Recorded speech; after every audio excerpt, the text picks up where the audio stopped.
actually have an Olympic medal, but we've got Bitcoin, so kind of feel. All right. All right. I actually didn't lose a bet. Do you want me to start? You go ahead. Okay. I'm Cameron. This is Tyler. You guys will be quizzed at the end on who's who. You can actually lose a bet. At Winklevoss is because name won't fit on a Twitter handle, and mine will. So you'll notice at the bottom there's the Winklevoss index at ounce.me. Somebody thought it would be a good idea to track 1% of the currency, so that'd be kind of funny to put on there. In any event, so we're super excited to be here with you guys. Bitcoin 2013. We love Bitcoin. I'm sure most of you guys in this room do as well. If you don't, hopefully we'll convince you by the end of our talk that you'll love it as much as we do. So we kind of felt like we would start with a quote to kind of frame our talk and sort of the way we feel about Bitcoin, its history, where it's been, where it is, and where it's going. So we'll start with this quote right here, and this is not working. There we go. Okay. So basically, first they ignore you, then they laugh at you, then they fight you, then you win. This is Gandhi. I hope everybody here knows who Gandhi is. I just want to take one more time reading it through. First they ignore you, then they laugh at you, then they fight you, then you win. I'm sure a lot of people in this room have experienced that before. If you've ever tried to create something, disrupt something, innovate, you've probably experienced some portion of that, if not all. I know I have, and it speaks to both of us, and I think you'll see how it sort of speaks to Bitcoin and where it is. So, ignore. So, Bitcoin's about 4 years old now, and for a long time, it was ignored. Nobody was really paying attention.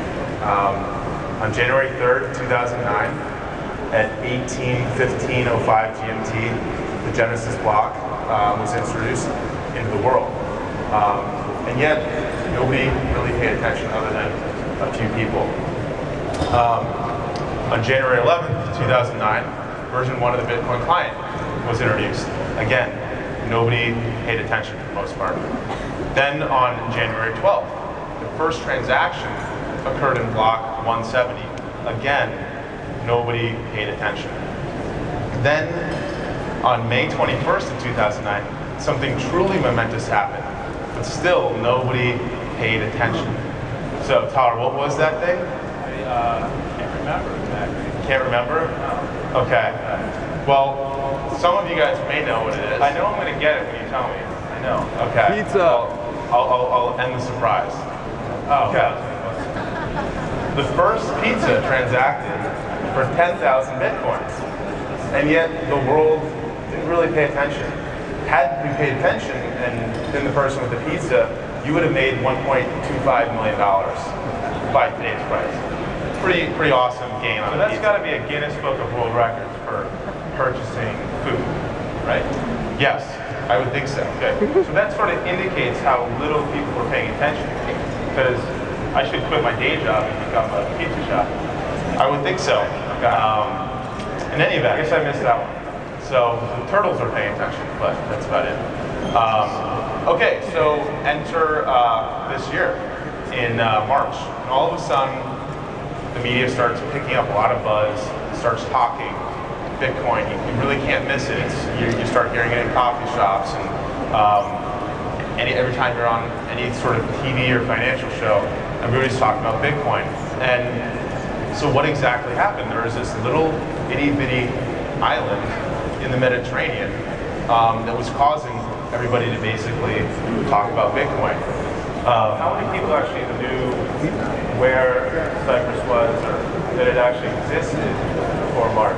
Okay. See, All right, so that's not everyone. So why did this little island cause the whole world to care about something that wasn't even really related to the island, but was digital? So the irony here a little bit is that Cyprus is sort of the namesake for copper. And I'm sure, copper, we see it everywhere in our daily lives. You see it in art, in architecture.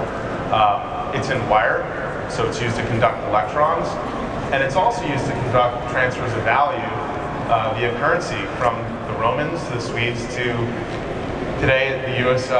penny. I don't know if any of you guys carry pennies. I would assume in this group, not many. But in any event, that was sort of the irony, at least in my mind, that this country of currency was all of a sudden this sort of inflection point and this catalyst for the world kind of waking up and saying, whoa, what is going on here? And as most of you guys know, Cyprus froze bank accounts, and for days people could not pull their money out. And it got worse if you had more than 100,000 euros, because you may never see that again. So they froze the country's euros, but they couldn't freeze Bitcoins, and that's what sort of started all the chatter, otherwise known as the Cyprus effect. And you'd think that people would start taking Bitcoin a little bit more seriously from the Cyprus effect. And some people did, but some people still continue to ignore, and sort of now recognizing Bitcoin started to poke fun at it or laugh at it or not take it seriously. And so this is going back to the quote when we started off with, first they ignore you, and then they laugh at you. Okay, so we're sort of in the last section right now. So I don't know if anybody's seen Horton Hears a Who, but Horton is on the left, I guess. Yeah, the left. And the Wickersham brothers on the right, and they're pointing at Horton, and they're basically making fun of him. And Horton's saying, hey, I hear a who. Everybody in this room heard a who, and here's a who, and takes it seriously. There's other people that aren't quite taking it seriously yet, but are quickly changing their opinion. Okay, so we've heard a lot of people basically say, oh, it's a bubble. It's the modern day tulips, but without the pretty flowers. But not many people asked if it was actually a rush. Was it a bubble, or was it rapid adoption in this day and age? Yep, and so let's move on to the next slide. And here's a graph that shows how consumption curves have increased, are steeper today than they were 100 years ago. So that window of adoption between an early adopter, early majority, and late majority has been shrinking. And as we see with the access to electricity and phones in the 1900s, less than 10%. Less than 10% of people owned a car in 1915. And this is America. Less than 10% of people had color TVs in 1960. And only less than 10% in 1990 had a cell phone alone. Now today, there are countries in Africa where 35% of the GDP is digital private currency traded on cell phones. 25 years ago, less than 10% of people had a cell phone in America. And now currencies are being regularly traded for a large percentage of GDP, not in first world countries, but third world countries. Today, 90% of families have electricity, cars, phones, stoves. So it's our opinion, and I think you guys share this opinion, that this isn't a bubble, this isn't tulip mania, this is rapid adoption. This is a rush.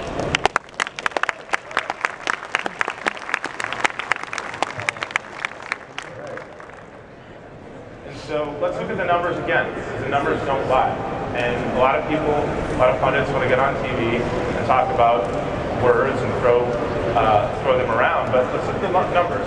So the US dollar transaction volumes, sure, there's been ups and downs. Where aren't there ups and downs? But the trend is upwards, and it doesn't lie. It continues to move upwards. Again, the number of transactions per day, there's a trend upwards. And I think we'd all be a little bit worried if it was incredibly smooth, because this is a new ecosystem, it's a new currency, and we're going to see ups and downs, at least in the short term. But in the long, if you smooth it out over time, the trend is upwards. Sorry. You can buy twins. So, little joke there. You're a lively crowd. Get you guys up. Yeah, exactly. It's not like it's not Friday night. You have a great conference. We're excited, right? So Ponzi scheme, you see that a lot. Fool's gold, tulip mania. But as far as we can tell, the only relationship to Satoshi and Ponzi is that they have an I in their name.